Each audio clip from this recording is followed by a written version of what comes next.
Hello and welcome to another edition of Resistors TV. Tonight we're going to be discussing the prospect of a cashless society. Daniel Fooks is going to join us to explain why we should be concerned about it.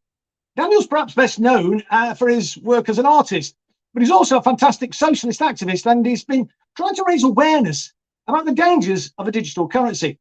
So welcome to the show, Daniel. How are you doing? Yeah, I'm good. Nice to see you, Chris. Good. I wish I was. I'm still struggling with sciatica, so if you see me squirming around on my chair, you'll know why.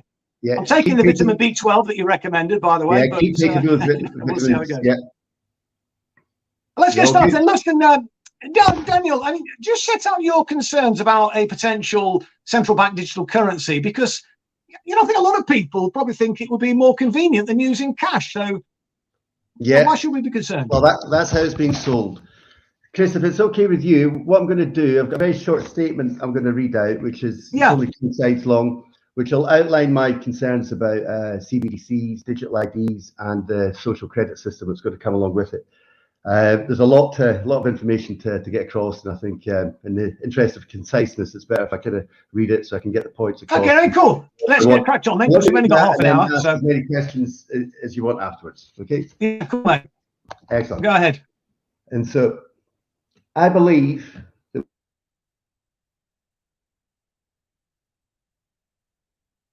hang on, we seem to have lost you, Daniel. Where's our technical person? Yeah, are we okay? Yeah, we got you now back, mate. Sorry, couldn't hear you for a second there. Yeah, no worries. Yeah, it's so I believe we're at a pivotal moment in human history. Those in charge are currently making a big play and exploiting digital technology to consolidate their position and give themselves unprecedented power. The ruling class, the ruling 1%, are on manoeuvres. We're living through a time of great transition, and the end game is CBDCs, digital IDs, and the implementation of some kind of social credit system. Ian Davis, a journalist and blogger that I really respect, said, and I quote, "CBDCs are the most comprehensive, far-reaching, authoritarian social control mechanism ever devised." And I agree with that. Once it is in place, it'll be very hard to fight back, as those in charge will have total control over every transaction we make. The great advantage of cash is the anonymity it provides. It is currently hard for them to track who is spending cash and on what. I would urge all your viewers to watch the interview with Augustin Carstens, the guy in charge of the Bank for International Settlements, the organization and bank that oversee all the central banks of the world. He said, and I quote, "There's a huge difference between cash and CBDCs. We currently do not know who's using a $100 bill today. The key difference with CBDC is that the central bank will have absolute control of the use of that expression of central bank liability, and we have the technology to enforce it." Now, that is a massive game changer. They'll be able to oversee every single transaction. They'll know who spent it, where it was spent, and on what. Now, if that was not scary enough, CBDCs will also be programmable. This means the central banks, in our case, the Bank of England, will be able to determine where, when, and what we spend our money on. Now, that terrifies me. It does. Tom Mutton, director of the Bank of England's CBDC unit, recently let the cat out of the bag. He said the programmable nature of CBDCs could support wider public policy objectives and be used to prevent activity which is seen to be socially harmful in some way. Get your head around that. Now, this is a new concept in money. Never before has a central bank and government had that kind of power. You don't have to be too cynical to see how those new powers could be exploited by the banks and governments to serve their own interests and not that of the people.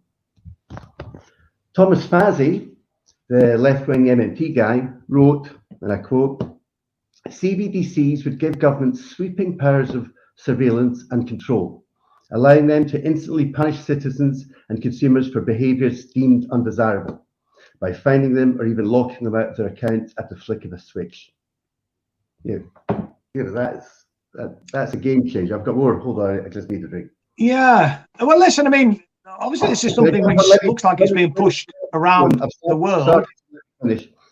So if all that is not scary enough, CBDCs are going to be introduced alongside digital IDs. Digital IDs are central to the delivery of CBDCs. You can't have a CBD system without that digital wallet in place. These digital IDs, alongside the social credit system that will go with them, will completely transform how the individual interacts and navigates their way through society.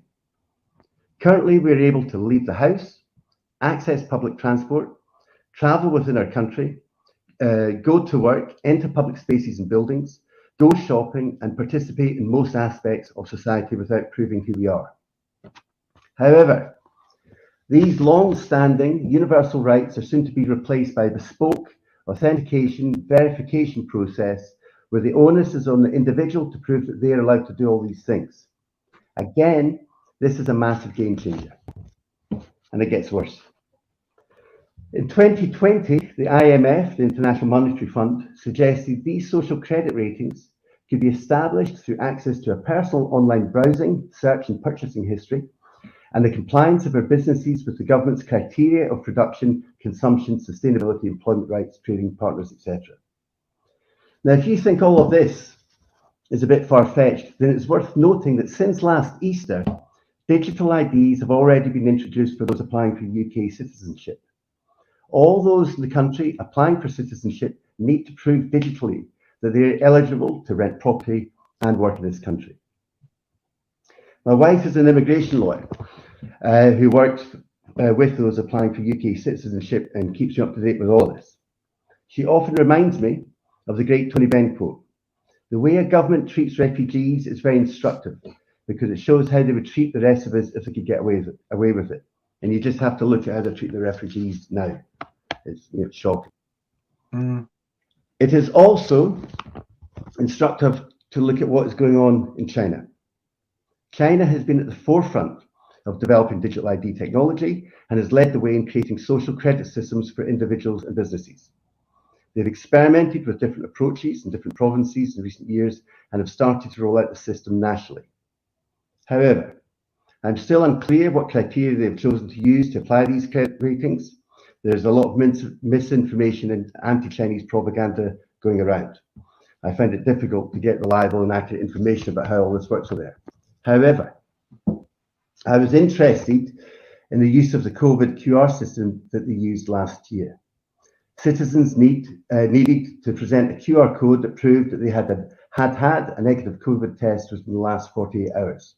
If they had not, then they were prohibited from travelling and using public transport.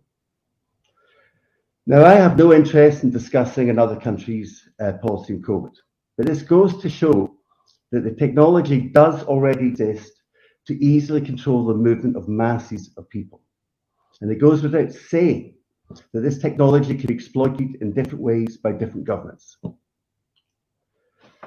So to sum up this part of the talk, cash is going, and so is the anonymity it provides. Central banks and governments will not only be able to oversee every transaction we make, but will be able to program the currency so that they can determine where, what, and when we spend it. Digital IDs will also be introduced alongside the social credit system that will radically transform how the individual interacts with society, giving the government unprecedented power to control what we do. I need one more sip of a drink, hold on. But before I finish, I think it's worth noting that there's another reason that CBDCs are being introduced. It is not just about the ruling class consolidating power and having complete control. Many think the whole capitalist system itself is vulnerable, that the banks never fully recovered from the financial crash of 2008.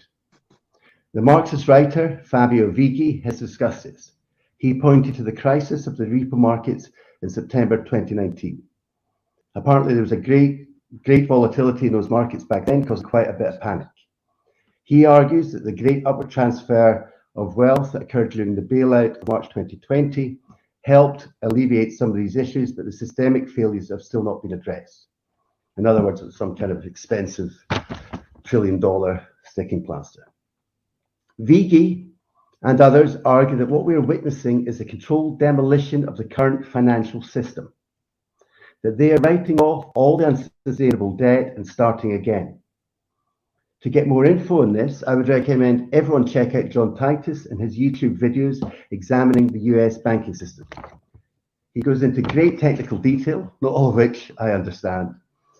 But the gist of it is that the debts of the US banks are not sustainable. He also comes close to suggesting that the actions of the Fed, the Federal Reserve Bank, seems to be designed to provoke a crash, which is a scary thought. However, it's not an unreasonable one. After all, the ruling elites like a good crisis. It provides an excellent opportunity for radical change. It's a whole shock doctrine idea. Anyway, that's me for now. So apart from an impending financial... Yeah, thanks for setting out the sort of background there, Daniel. I mean, I know the Prime Minister's quite keen on this idea. I mean, who else is pushing it in this country? I mean, where's the official opposition on this? Where's the trade union movement? Are they There's none. Raising concerns, or are they just sort of going well, sort of if they have, the I've not seen it. I mean, the second half of my talk, I mean, if I've got another statement I want to read out, which is about where the left have been on this issue. I mean, and we will go through that. But yeah, I've seen no opposition to this from the, anywhere in the left, from the trade union movement, from the Corbyn left, from, anywhere. And, I'm looking out for it. I'm trying to, find allies to help fight this, because, what I've just outlined just shows we are in deep, deep trouble. I mean, once this is in place, it's going to be very, very difficult to fight back. No, of course. Yeah. I mean, what do you think? What do you think people can do then to counter? I mean, part of the first thing, I suppose, is raising people's awareness, because I guess a lot of people are not really up to speed with the potentiality of this. So, I mean, what would you recommend people should do if they're concerned about this to counter what's going on? Yeah, well, they've got to catch up quick, because the Bank of England have just announced that they want their system functional by 2025. So, guys, you've got 2 fucking years to get your head together and get your head around this, because this is happening, and it's happening really, really quick. So, people have got to see this as something that is imminent, something that's happening. I mean, the way I kind of feel is that, I feel like I'm standing at a beach and there's a tidal wave coming our way. Yeah. I'm warning people about this. No one's preparing to turn around and actually look at it, and if anything, telling me off for the tone I use.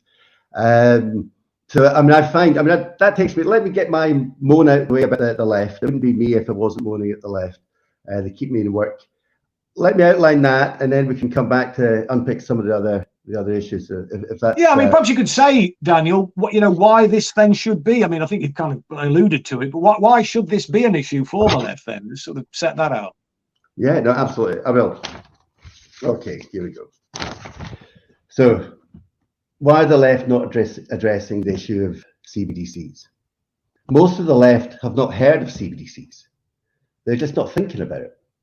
It's not their frame of reference, which for something so important is just embarrassing and, in my opinion, shameful. Many of those that are warning about CBDCs do so because they see it in the context of the Great Reset. Now, the left may not have heard of CBDCs, but they've certainly heard of the Great Reset. But unfortunately, they've just dismissed it as some kind of crazy right-wing conspiracy theory. All this talk of the Great Reset emerged during the COVID crisis. Sadly, the left adopted a very entrenched position on that issue and dismissed out of hand anyone that challenged their narrative or provided a different context for what was going on.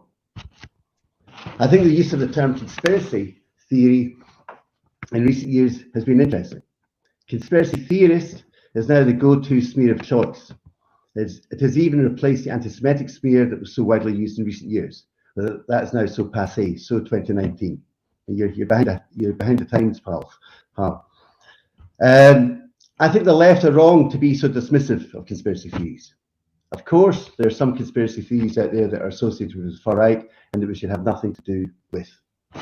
However, I believe the term conspiracy theory was pushed by the CIA in the 60s to shut down debate and smear those asking important questions about the Kennedy assassination. I think the same is happening today. We're currently living through a time when what passes for acceptable debate is incredibly narrow. The mainstream media and the establishment guard their narrative like never before. The propaganda of our times is of a scale and the worst I've seen in my lifetime.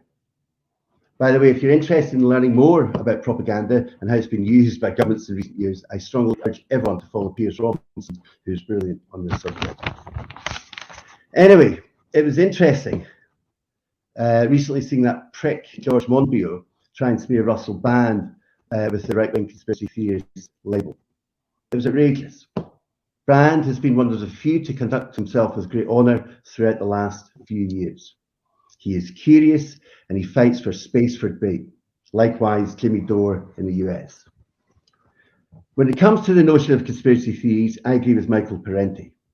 He said, when I quote, "Conspiracy theory is a term that is used whenever anybody ascribes conscious intent to people with power."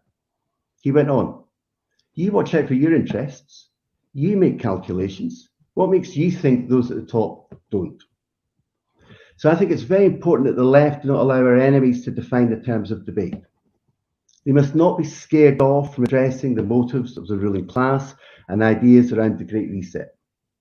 Of course we will be called names and sneered, but we must not allow ourselves to be distracted from trying to figure out what the hell is going on. Before I stop, I would just like to explore another reason why I think many on the left have been silent on the issue of CBDs, but I need another sip. Hold on. But this time, I want to focus on the anti-imperialist left. My crowd, your crowd, our crowd. Like you, anti-imperialism is integral to my politics. That's the tradition I grew up in. Now, central to anti-imperialist politics is viewing the world in terms of East and West. That makes complete sense. After all, it's the West that are the imperialists. It is the US and allies that are responsible for most of the wars of the last 78 years. They're the ones that invade other countries and steal all the resources. However, the problem with the CBD issue is that it cannot be viewed through an East-West lens. Both China and Russia are on the same page as the West when it comes to CBDCs and digital IDs. All the central banks of the world are in agreement that this is the way forward. Now, I think that might be an unsettling thought for many anti-imperialists. They're not used to viewing the world in those terms. It takes them out of their comfort zone. Having said all that, I'm still surprised and disappointed that the anti-imperialist left don't get what's going on. Many come from a Marxist tradition, and I thought it was central to Marxist thought to view capitalism as inherently unstable, that eventually it would collapse under its own contradictions and require fascism to prop it up. Well, I think that's what's happening. The transition to full-on fascism is what the Great Reset is all about. Some people think that fascism is an overused word, but I think it's the best word to describe where we're headed. According to that bastard Mussolini, who coined the term, the definition of fascism is a marriage of corporations and state. Well, that's exactly what's happened in the West. 40 to 50 years of rampant neoliberalism has seen the corporate capture of all our institutions. The nation state in the West has been completely hollowed out and asset stripped. All the World Economic Forum talk of public-private partnership is just posh talk for the complete corporate takeover of all our governments in the US and Europe. The stakeholder concept they promote, where corporations and non-governmental organizations work closely with governments and institutions like the UN and WHO, is just a con trick. The only stake they want to hold is the one they will use to stab through the heart of what little remains of democratic accountability and freedom of speech. Well, on the subject of freedom of speech, I would just want to say that Julian Assange is much missed during these scary times. He understood sooner than most the direction of travel. In the introduction to his book, Cyberpunks, he wrote, and I quote, "The world is not sliding, but galloping into a new transnational dystopia. This development has not been properly recognized outside of the national security circles. It has been hidden by secrecy, complexity, and scale." Now, I think that's one of the reasons why they've silenced Assange. Not only did he expose their war crimes of the past, but he was well placed to expose the great crimes they have planned for the future. Any questions, Chris?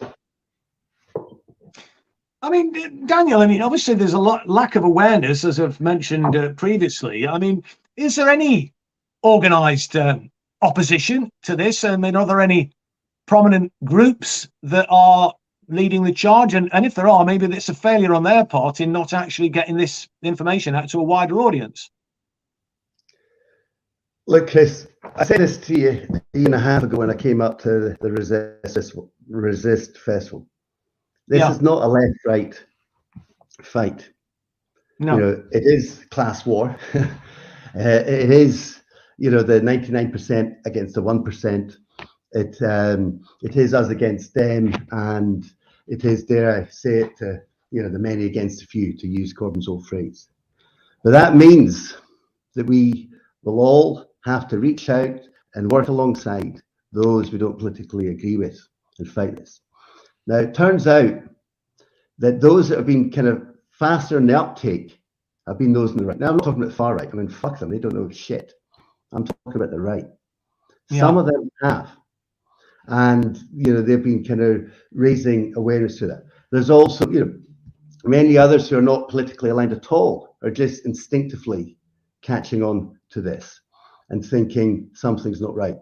I mean, the hope that I have is that in making their big play, the 1% have exposed themselves. And there's a lot of people who are just around the world are waking up to the fact that something is not right. But I must admit, you know, I am really disappointed. And all the left, you know, the Corbyn left, and, you know, you guys as well, I'm afraid, are just, you know, not getting it. And you need to. I mean, this is the fight of our lives. If we don't tackle this, and we've got like 2 years to turn this around, then we're in trouble. So, I mean, it's not about kind of blaming others and saying we didn't know. I mean, if anything, I'm on Twitter to ruin everyone's alibi. I mean, no one on the left will be allowed to say in a couple of years, I didn't know this was happening. I mean, I've been moaning about this for the last 2.5 years. I mean, and as have others. But in terms of a kind of an organized group, you know, doesn't seem to be anything. But I think the way forward is for the left to educate themselves, you know, quick, smart, to have conversations, to learn this, and then we need to take to the streets. I mean, the mass protest is the only way we can stop this, if we can. Who knows? Before we can do any of that, though, of course, it's the first step is to kind of raise awareness. I mean, and that is woefully lacking. I wonder whether you think it would be worthwhile people who might be members of organisations, maybe trade unions and things like that, whether that should be an avenue where they should start to raise it at branch meetings and try and push it up the line, as it were, to the leadership of the union. Because, like you say, nobody of the organised labour movement seems to be saying anything about this. I mean, whether that's deliberate or ignorance, I mean, obviously is a moot point. But I guess the grassroots could start to kind of put pressure through their democratic structures in these organisations. Is that something you think is worth doing? Yeah, let's. I mean, should they be doing that? Yeah, of course we should be doing all that and do what we can. But and I'd love it if the unions came on board and address this. But so people should do whatever they can if they're part of a union. You know, raise this. You know, share as much information they can, spread the word. You know, I've kind of lost confidence that that route will take us anywhere. I mean, but you know, by all means, you know, try that and get as many people on board. Well, what else then can be done then, Daniel? I mean, if you're a bit sceptical about that route, I mean, we've got to kind of mobilise people, haven't we? So how do we do that? Process of trying to work up through union structures and all the rest. I think what has to happen is that, you know, to go back to my earlier metaphor, is the left have to turn around and look at the big fucking wave coming and go, oh my God, if that crashes down, we are screwed. This is the central issue. Now, we all have our causes, we all have things that we kind of care deeply about, and I respect that. But this trumps all of that. This is the hill to die on. In fact, this isn't a hill to die on, this is a mountain to die on, and this is bigger than any other issue. Because once this is in place, you will not have the opportunity to try and address those other issues. You'll be shut down. And so if you want the chance to be able to pursue your politics and pursue the agendas and the things that you care about, you need to deal with this. Because once in place, that digital prison will trap you and you'll be completely silenced.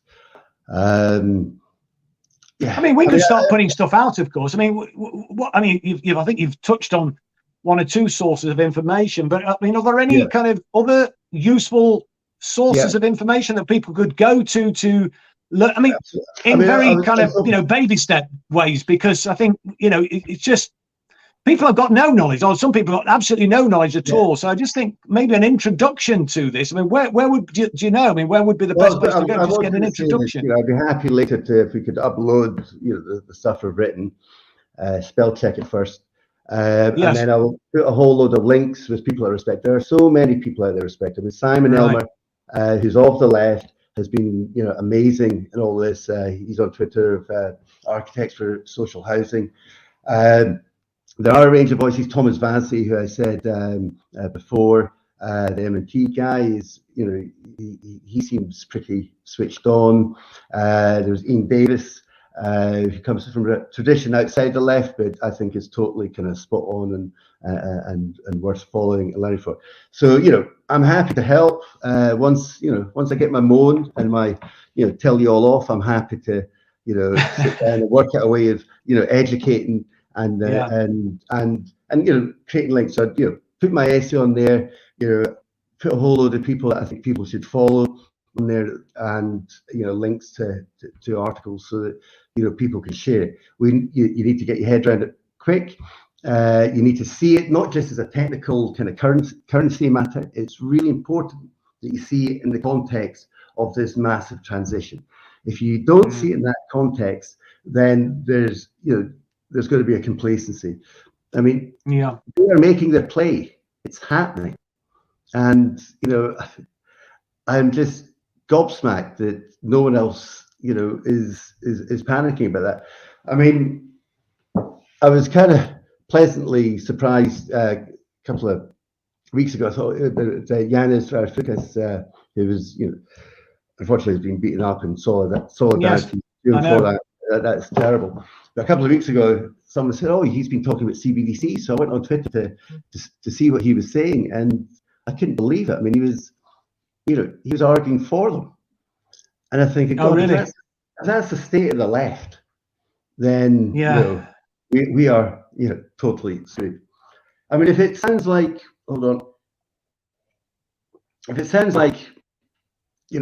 I've kind of lost faith in the Labour movement, which I kind of have. I haven't lost faith in the people. I think people are waking up, as I said.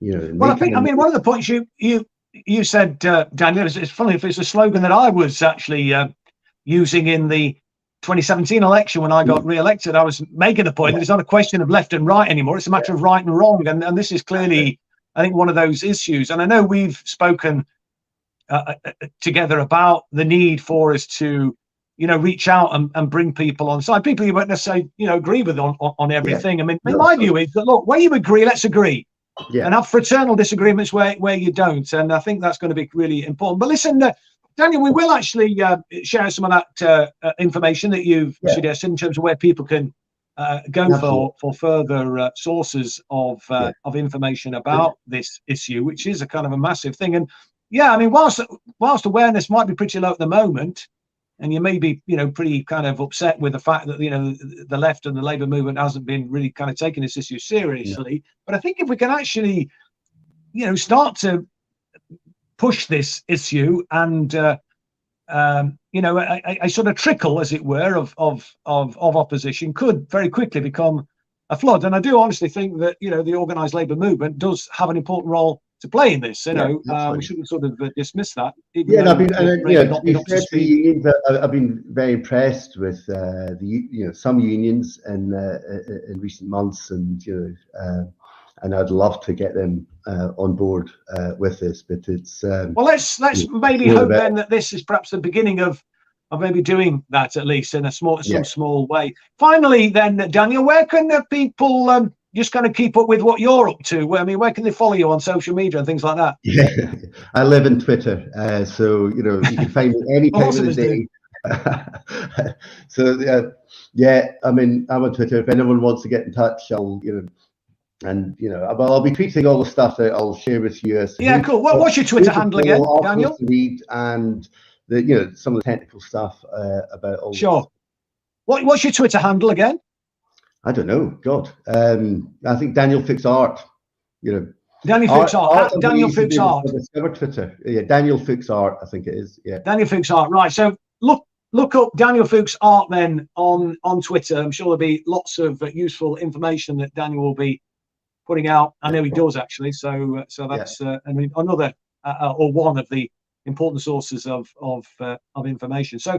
Listen, thanks, mate, for coming on this evening. It's an issue that we need to obviously return to. Let's sort of see how we can help to raise consciousness through the discussion we've had this evening and by sharing out the links to other sources of information that you're going to provide. And maybe we could perhaps return to this discussion with you to see how things are going in a few months' time. Totally. Excellent. Thanks for coming there, mate. Best of luck. Thanks, everybody, for joining us this evening. Good night, and we'll see you next week, hopefully at 7 o'clock. On Wednesday for more on Resistors TV. Thanks a lot. Good night.